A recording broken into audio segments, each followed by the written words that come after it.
BA part प्रथम honours BA honours part प्रथम MDS university राजनीति विज्ञान के विद्यार्थियों, हमारा जो विषय था वो आपका फोर्थ पेपर चतुर्थ प्रश्न पत्र लोक प्रशासन पब्लिक एडमिनिस्ट्रेशन। उसमें हम कर रहे थे लोक प्रशासन का क्षेत्र। लोक प्रशासन के क्षेत्र में मैंने आपको बताया था लोक प्रशासन के क्षेत्र को समझने से पहले उसके दृष्टिकोणों को समझना आवश्यक है। कंसेप्ट जो हैं उनको समझना आवश्यक है। और हमने इसमें 7 प्रकार के दृष्टिकोण देखे थे, 7 टाइप्स ऑफ कंसेप्ट्स, 7 प्रकार के दृष्टिकोण, जिसमें हमने पहले 5 प्रकार के दृष्टिकोण कर लिए थे, जो इस प्रकार है। मैं आपको संक्षेप में बता दूं। पहला था संकुचित दृष्टिकोण, नैरो कंसेप्ट। दूसरा था व्यापक दृष्टिकोण, ब्रॉडर कंसेप्ट। तीसरा था पोस्ट कॉर्प दृष्टिकोण, पोस्ट कॉर्प कंसेप्ट।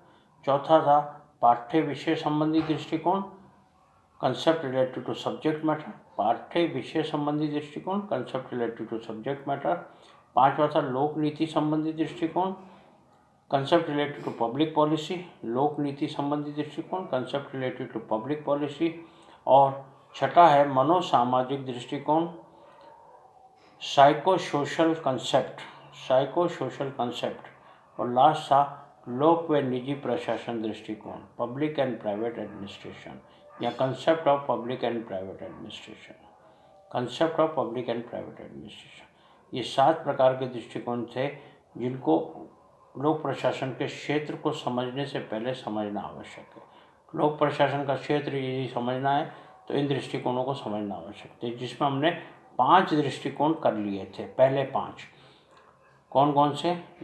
संकुचित दृष्टिकोण कर लिया था हमने, व्यापक दृष्टिकोण कर लिया था, पोस्ट कॉर्प दृष्टिकोण कर लिया था, पाठ्य विषय वस्तु संबंधी दृष्टिकोण कर लिया था, लोक नीति संबंधी दृष्टिकोण कर लिया था।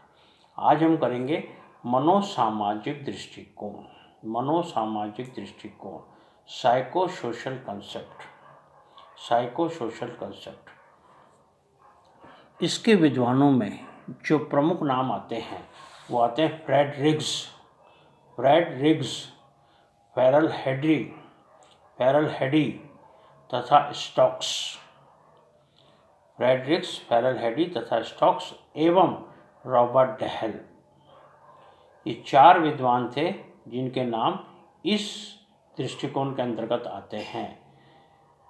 इन विद्वानों ने या ये विद्वान ये मानते हैं कि लोक प्रशासन शून्य में कार्य नहीं कर सकता है, लोक प्रशासन शून्य में कार्य नहीं कर सकता है, क्योंकि लोक प्रशासन तो संपूर्ण मानव समाज का एक अनिवार्य अंग है।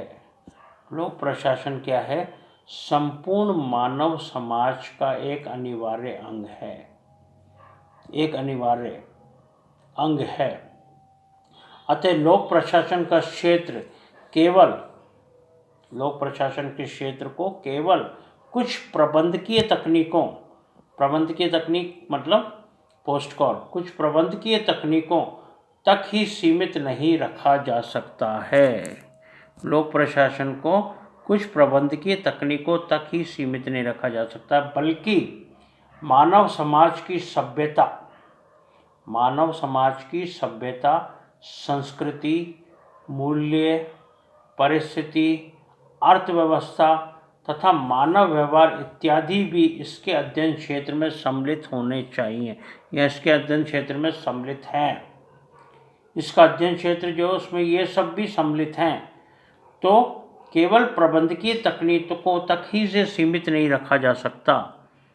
मनोसामाजिक दृष्टिकोण क्या कहता है कि लोक प्रशासन को केवल, क्योंकि लोक प्रशासन का क्षेत्र संपूर्ण मानव समाज है, तो लोक प्रशासन को केवल प्रबंधकीय तकनीकों तक ही सीमित नहीं रखा जा सकता।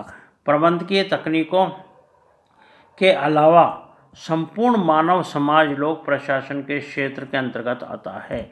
लोक प्रशासन के क्षेत्र के अंतर्गत मानव समाज की सभ्यता, संस्कृति, मूल्य, परिस्थिति, अर्थव्यवस्था तथा मानव व्यवहार को भी सम्मिलित करना आवश्यक है, वो भी इसमें सम्मिलित हैं। तो लोक प्रशासन का क्षेत्र मनोसामाजिक दृष्टिकोण के अनुसार केवल प्रबंधकीय तकनीकों तक ही सीमित नहीं है, अपितु संपूर्ण मानव समाज को इसमें सम्मिलित किया गया है, या संपूर्ण मानव समाज इसमें सम्मिलित है।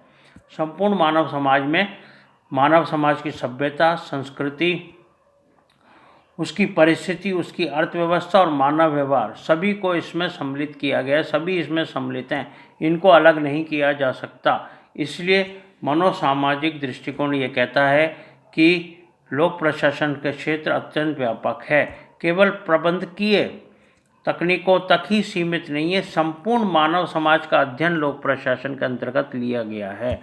लोक प्रशासन संपूर्ण मानव समाज से संबंधित है, संपूर्ण मानव व्यवहार से संबंधित है, उसकी परिस्थितियाँ, संस्कृति, सभ्यता सबसे सम्मिलित है, सब इसमें सम्मिलित हैं।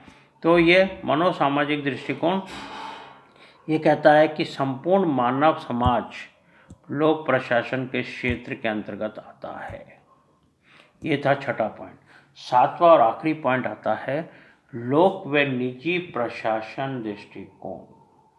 लोक व निजी प्रशासन दृष्टिकोण। जब हमने लोक प्रशासन को प्रारंभ किया था तो हमने देखा था कि प्रशासन प्रारंभ से ही चला आ रहा था। प्रशासन तो प्रारंभ से ही चला आ रहा था। अब विद्वानों ने सोचा इसमें ऐसा क्या किया जाए कि ये सरकार के लिए कार्य करे, जनता के लिए कार्य करे, या सार्वजनिक प्रशासन बन जाए। तो इसमें लोक शब्द जोड़ा गया। जैसे इसमें लोक शब्द जोड़ा गया तो ये प्रशासन तो जहाँ दो भागों में विभाजित हो गया। एक हो गया लोक प्रशासन, एक हो गया निजी प्रशासन।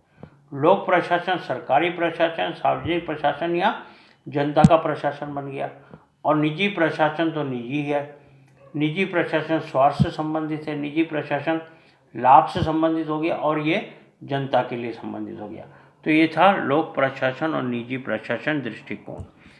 लोक प्रशासन तथा निजी प्रशासन में कुछ आधारभूत समानताएं हैं। लोक प्रशासन और निजी प्रशासन जो है इनमें कुछ आधारभूत समानताएं हैं, तो कुछ अंतर भी हैं। कुछ समानताएं हैं और कुछ अंतर हैं। हेनरी फ्योल, अब इनके विद्वान आ रहे हैं। हेनरी फ्योल, मेरी पार्कर फॉलेट तथा एल उर्विक लोक प्रशासन और निजी प्रशासन में किसी भी प्रकार के भेद को स्वीकार नहीं करते हैं। वो किसी भी प्रकार का भेद नहीं मानते हैं। वो कहते हैं लोक प्रशासन और निजी प्रशासन एक ही है। लोक प्रशासन और निजी प्रशासन में किसी प्रकार का भेद नहीं है। कौन कहता है ये? हेनरी फ्योल, मेरी पार्कर फॉलेट तथा एल उर्विक किसी भी प्रकार का भेद स्वीकार नहीं करते हैं। हेनरी फ्योल के अनुसार, इन्वर्टेड कॉमास में लेना, हेनरी फ्योल के अनुसार इन्वर्टेड कॉमास में प्रशासन का जो अर्थ इन्वर्टेड कॉमास में मैंने बताया है, प्रशासन का जो अर्थ मैंने बताया है वह प्रशासनिक विज्ञान के क्षेत्र में बहुत विस्तृत बना देता है। प्रशासन का अर्थ जो मैंने बताया है वो प्रशासनिक विज्ञान के क्षेत्र में बहुत विस्तृत बना देता है। इंपॉर्टेंट इन्वर्टेड कॉमास बंद कर देना। इस प्रकार लोक प्रशासन और निजी प्रशासन की कार्यप्रणाली, नियम तथा क्षेत्र एक समान है। लोक प्रशासन तथा निजी प्रशासन की कार्यप्रणाली जो है उसकी कार्यप्रणाली, नियम तथा क्षेत्र एक समान है। लेकिन वर्षों से यह माना जा रहा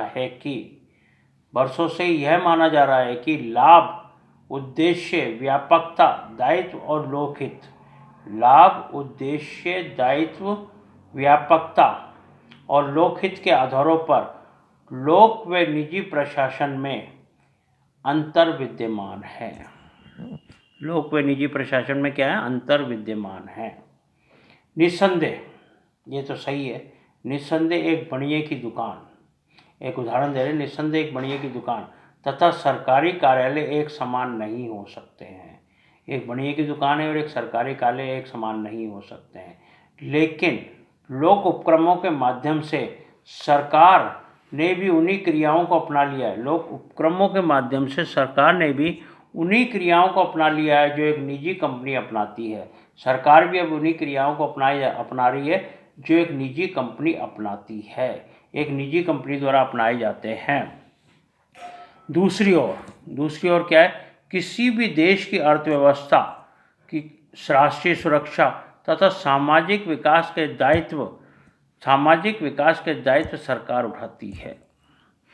दूसरी तरफ क्या है, दूसरी ओर किसी भी देश की अर्थव्यवस्था, राष्ट्रीय सुरक्षा तथा सामाजिक विकास के दायित्व, अर्थव्यवस्था, राष्ट्रीय सुरक्षा तथा सामाजिक विकास के दायित्व सरकार उठाती है। सरकार के द्वारा ये कार्य किए जाते हैं। अतः सरकार क्या करती है, कुछ कानून और नीतियाँ इस प्रकार से बना देती हैं, कि वे सरकारी संगठनों तथा निजी संगठनों पर एक समान लागू होती है। कुछ नीतियाँ ऐसी बना देती है जो कि सरकारी संगठनों और निजी संगठनों पर एक समान लागू होती हैं। तो यह कहा जा सकता है कि लोक प्रशासन और निजी प्रशासनों में अंतर भी है और अंतर नहीं भी है। अंतर है लाभ उद्देश्य की दृष्टि से, और अंतर नहीं है। अंतर किस प्रकार से नहीं है? अंतर नहीं है कार्यप्रणाली, नियम और क्षेत्र का जो एक समान है। लोक प्रशासन और निजी प्रशासन जो एक समान है वो है कार्यप्रणाली। उसकी कार्यप्रणाली क्या है, नियम क्या है और क्षेत्र क्या है, इसमें तो एक समान है। परंतु उद्देश्य, लाभ, व्यापकता, दायित्व और लोकहित की अगर बात करें तो इनमें असमानताएं हैं। सरकार कुछ नीतियां बना देती हैं, ऐसी नीतियां बना देती हैं जो लोक प्रशासन और निजी प्रशासन दोनों पर एक समान लागू होती है। तो ये था लोक प्रशासन और निजी प्रशासन दृष्टिकोण। ये लास्ट दृष्टिकोण था आपके क्षेत्र में। 7 प्रकार के दृष्टिकोण थे, हमने 7 कर लिए हैं।